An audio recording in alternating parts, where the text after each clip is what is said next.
Let's get into the American Civil War now, and the role of nationalism in that. So prior to the secession, there was this brewing of different visions of nationalism for the North and the South. They each sort of had their own identities, contributing to that schism. So, what's the role of nationalism in the American Civil War? Well, the U.S., as we said, is an unfinished country.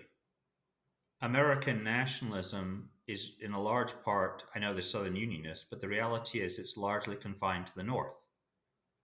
When Lincoln calls for volunteers, thousands upon thousands of people enlist. But this is also true in the South. When Southern states make a put out a call, and in the end they both have to rely on conscription, but at the outset there's this enthusiasm. These white Southerners say they're fighting for their new, this new nation, or at least fighting for their state, which they see as the nation. Northerners feel very differently. And this is a sense where you just don't have a unifying American nationalism at this point because the two sides are prepared to fight for these two separate nations, I dare say it, the Confederate States and the United States. Well, I think the other part to consider with this is sort of the competing national identities, right? Like, if you ask somebody in Massachusetts, they would probably say first that they are part of the United States. But if you ask certain individuals in, say, South Carolina, they probably would say that their identity is first and foremost South Carolinian, and then being part of the United States. Or at the very least, South Carolina would be very high and in the same moment uttered as the United States.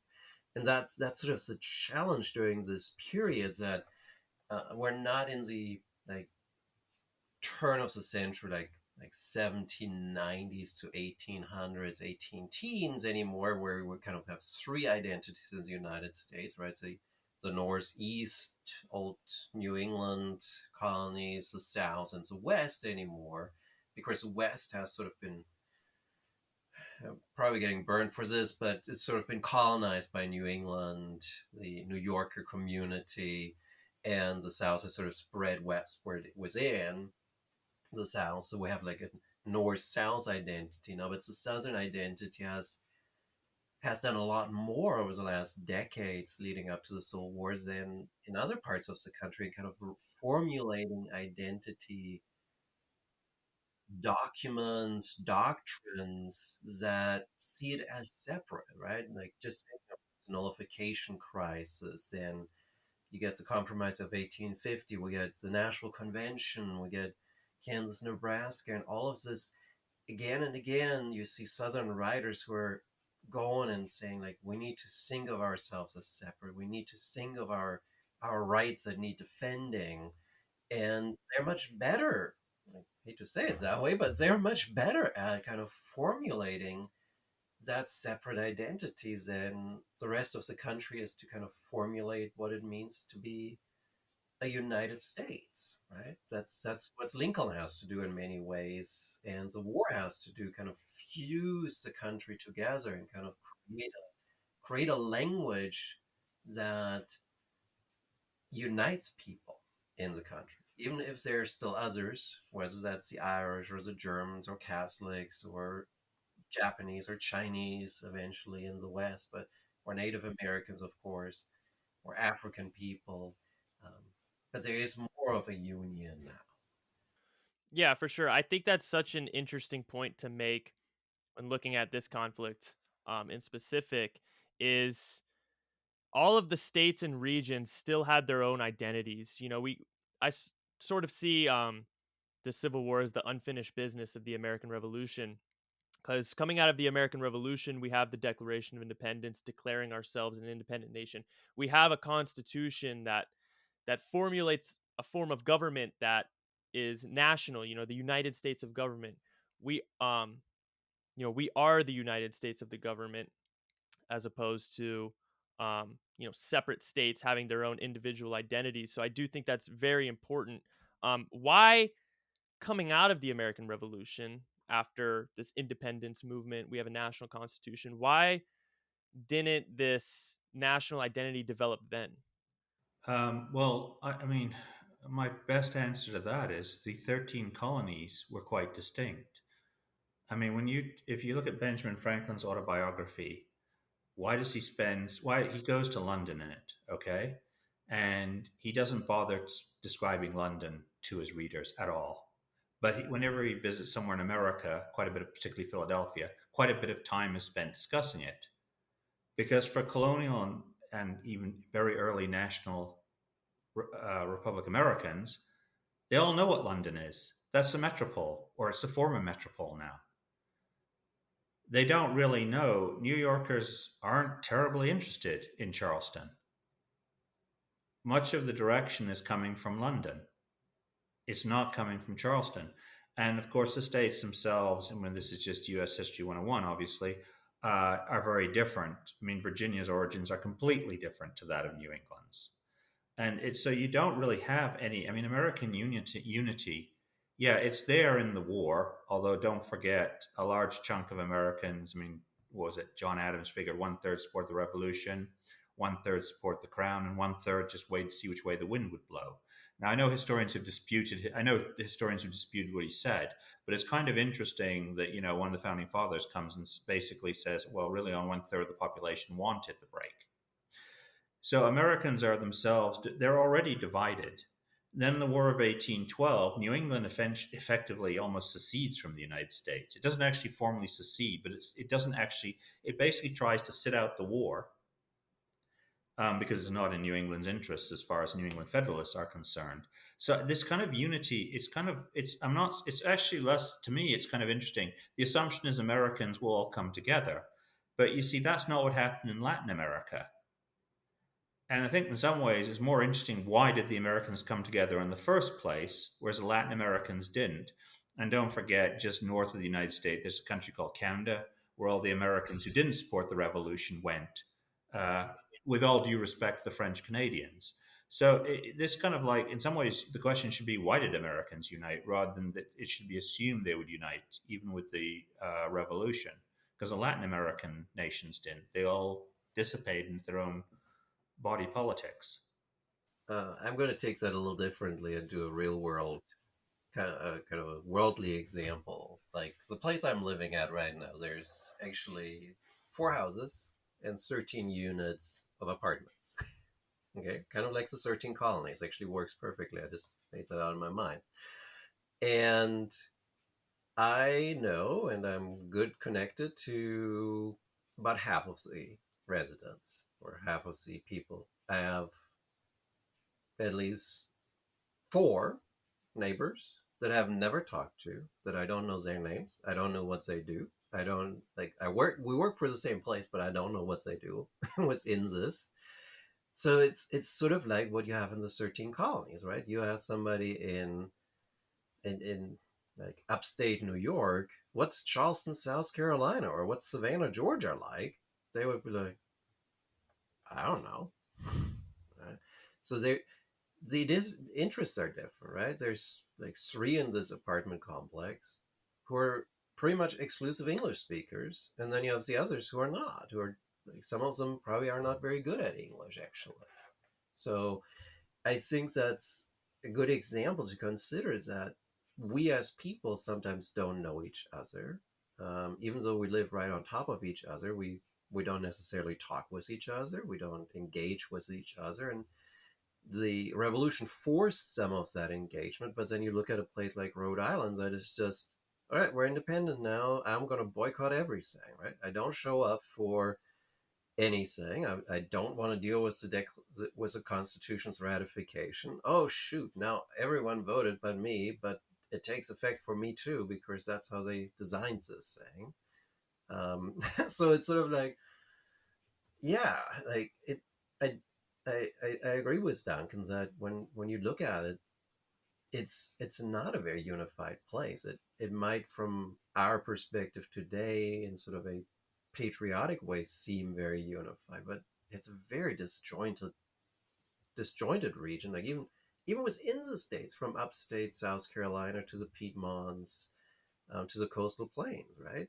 There's more in common between Charleston and Savannah than between Charleston and Columbia because of the difference in regionality. Yeah, this is, I think, the problem with hindsight being 2020. I mean, I'm one of these who agrees with the historians who say it wasn't the Union victory was not fait accompli. The South might have actually won its independence. And had that happened, we'd be living in a very different world and it'd be like the Confederate States of America and the United States of America. Well, okay. I'm sure there'd be historians saying, well, that was inevitable. They were always destined to be apart because they were so different. So this is the other aspect to it. This is the fact about the American Civil War is actually, yes, you do get a unified, more or less nation state out of it, which probably did not really exist beforehand. Yeah, it's sort of this idea that you guys write about in the book that the price of secession or independence is partition. And once these nations, these masses of land, these people gain their independence, they fracture themselves into smaller and smaller bits of land or identities. Like you said, this happened all over Latin America when they got their independence from Spain. They sort of partitioned into all these little separate countries, and that did happen to the U.S. We got our independence from Great Britain, but then we ourselves partitioned into two separate, national identities. So you think the reason for that is sort of cultural differences and different interests? Varies on a case by case basis. I don't, and Niels doesn't either. Neither of us challenge the general consensus that slavery underpinned the major difference between the North and the South. So that's that. I mean, do I see the American Civil War happening without slavery? Not really, because I'm not sure what else causes they really had that would have actually forced a difference between them. The last time there was any sort of serious schism was the War of 1812. That was, well, I see as part and parcel of the wider Napoleonic Wars and national identity being challenged then too. So in some ways, the U.S. is being quite normal having a schism over that. But once you're in peace, you're living in peace, your borders are relatively secure, there isn't really a lot of threats. How would this happen? Slavery really looks like the cause. There isn't really, I don't think there's any debate about that. But obviously, other places are different. Um, Language is one thing that causes splits. I mean, we looked at Canada as an example of nation building, and the big divide there is between the English speakers and the French speakers. So language that, and it's but the schism. Bismarck Bismarck's unification of Germany means keeping Austria out. Austria is a large German-speaking empire. And so this new Germany, the German people schism in that sense, in that the German speakers are not living in one unified whole. You have Germans and you have Austrians. It's kind of interesting the way these schisms work, and it's usually local politics, but language is one, religion's another. I mean, it goes on.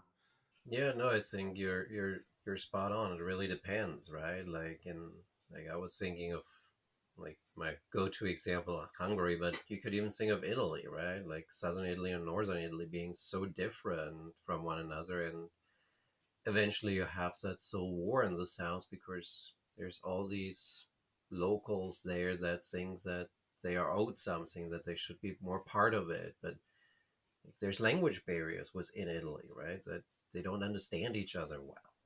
So it it can be linguistic, it can be religious, it can be ethnic. It simply it like I hate to bring it down back to where we started. It's like the imagining, right? Like I imagine myself as different, and I have a community that thinks of itself as different, and with that, I have enough reason to say I want to break away.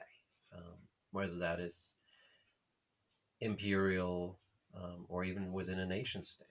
Right? I mean, that's sometimes a challenge that even though today we consider ourselves for the most part to live in nation states, there's still wrangling, right?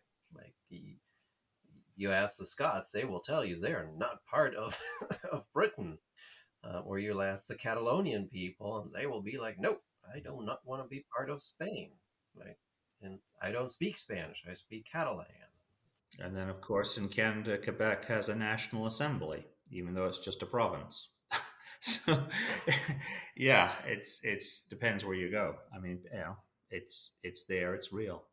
At the same time, though, I don't want to make light of some of these differences. There are cultural differences among people, and some of these cultural differences are profound. Some Germans like to wear lederhosen, which is terrible. Uh, is that actually true? I always thought that was a stereotype. But this is what I know. But no, it just this is it. It's there are it's there's legal different cultures that the Code Napoleon is famously very different from English common law. These are two very, very different legal systems, and trying to put them together in a common system would be very difficult indeed. And it's yeah, this is a thing. And how do you accommodate all these differences? Well, it's yes, it's imagined, but some of them are real, and some of them are very difficult to overcome. It's this is the issue. It's not by any means simple at all. Yeah, it's very complicated and nuanced. You do have to look at it on a case by case basis, sort of evaluate each one separately.